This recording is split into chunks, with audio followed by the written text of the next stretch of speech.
Hey beautiful booktubers, I'm Becky Bookworm and I'm here today with a book haul. This is probably going to be one of my last book hauls in quite a while because throughout May I'm doing a not buying anything I don't need thing just to try and cut costs down and also to get through these bad boys behind me. So I don't know how much you can see, but basically all of these are my to be read shelves, and that's too many. It's far too many. I'm going to take ages to get through them, so I'm going to try and not buy any. But today is not about not buying, today is about but. So I'm just going to go through the pile that I've got. These are over the last month or so. Let's get started. First up is Binti Masquerade by Nnedi Okorafor. This is the sequel to Binti and Binti Home. I think this is the conclusion. For those that may not know, Binti is about a student who comes from a very small village. Nobody ever leaves. She decides she wants to go to university, so she heads off. Something happens on the way and she has to use her skills to resolve some conflict. And the second, and I'm assuming the third book, go along with that. I love Nnedi Okorafor's writing, so great. Looking forward to it. Next up is a load of graphic novels I borrowed off a friend, and it's Outcasts. 1 to 4. They're not in order because I've just picked them up. I read these in a couple of days. I've already read them. I don't think I've done a wrap up on them yet, but I will be doing one soon. These are about possessions, like spiritual possession. There's a guy who for some reason all the people around him seem to end up possessed, and as a result he's no longer with his wife and no longer with his daughter because something happened and everybody thinks that he attacked them. It goes from there really, and he's living in this little village and weird shit goes down. Loved it. I need to get volume 5, so good. Oh, before I go any further, does everyone like my nice but ugly orange dress thing? I don't know how much you can see, but it's got like these weird round pockets. I went to a clothes swap yesterday and I got so many awesome but ugly things. I've got such a thing for ugly clothes at the minute, and this was one of them and I'm really loving it. Even though we're supposed to be going into summer, still wearing jumpers.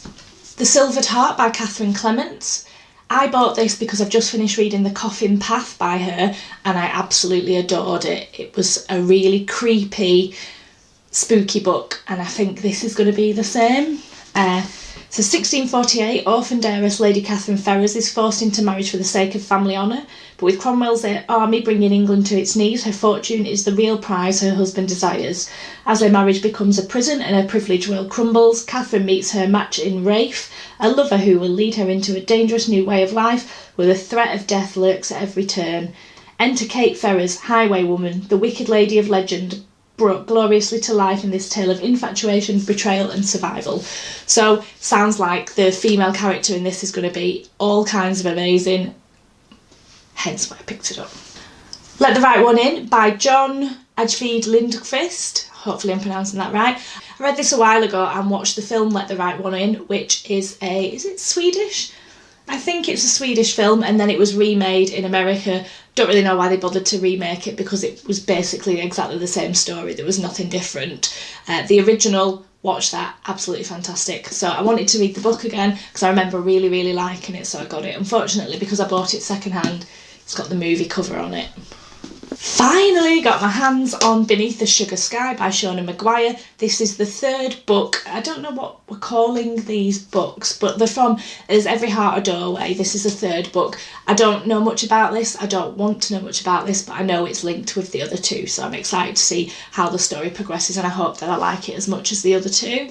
Next up is a book that it's a bit of a joke by. It's What Would Buffy Do? The Vampire Slayer, A Spiritual Guide by Yana Rice. I bought this after listening to the podcast Buffering the Vampire Slayer. They do live watch-alongs for their patrons. They did a live watch-along and one of them mentioned that they had this book and they were reading excerpts out from it, so I thought I'll see if I can find myself a cheap copy, and if I can, I'll grab it. And I did, and it is glorious. Non-fiction now. Mindfulness and the Art of Drawing, A Creative Path to Awareness by Wendy Ann Greenhalgh, I think it is.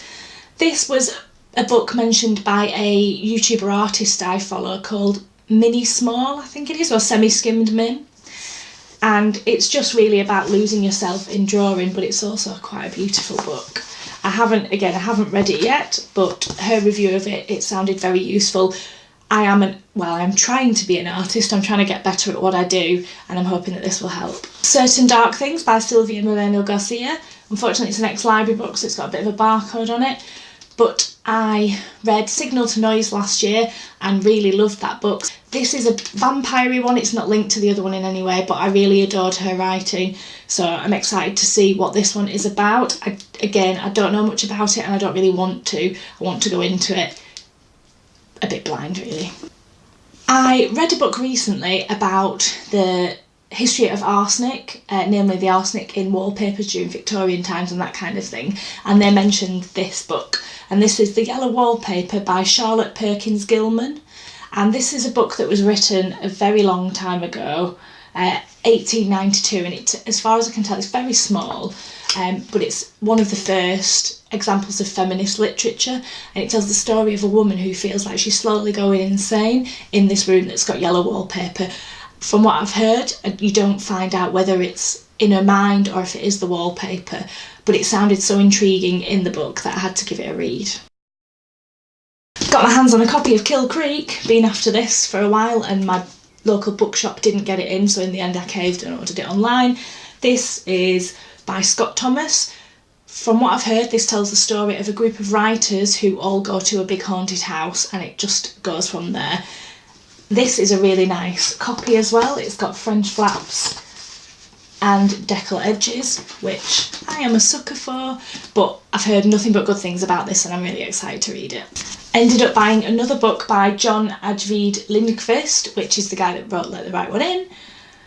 This is called Harbour. Sounds creepy AF. They only stopped watching her for a couple of minutes, that was all it took. It was a beautiful winter's day. Anders, his wife, and their feisty 6-year-old Maya set out across the ice of the Swedish archipelago to visit the lighthouse. There was no one around, so they let her run on ahead and she disappeared. 2 years later, Anders returns, but all he finds are Maya's toys, and through the haze of memory loss and alcohol, he realises that someone or something is trying to communicate with him. His return sets in motion a series of horrifying events which exposes a mysterious and troubling relationship between the inhabitants of a remote island and the sea. Sounds really good. A bit of a beast, this one. How many pages is it? It's over 600 pages, this one.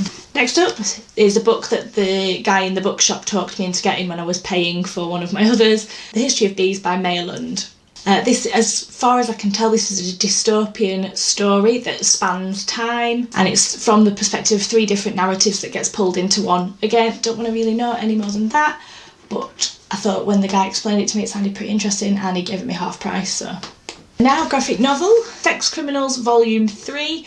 I've been steadily chipping away at these. I quite like them. It's kind of hard to explain. It's about these people that, when they come, can be from having sex or whatever, but when they come, time stops, but they can wander around, and this person finds out that they aren't the only one, and they can go off and do things. This couple realise that they can both do it. I'm explaining this so badly, but it's quite funny and I'm interested to see where it goes, especially because they end up trying to do things to save a library while they have stopped time, and so that's where the sex criminals part comes in. I won't say any more than that. And finally is a book that I've been after for ages. It was printed on a really small press and it came out in hardback, and I tried to get it and I couldn't get a copy anywhere, but now they've brought it out in softback, paperback, and that is the history, Lost in the Shadows, the story of the Lost Boys.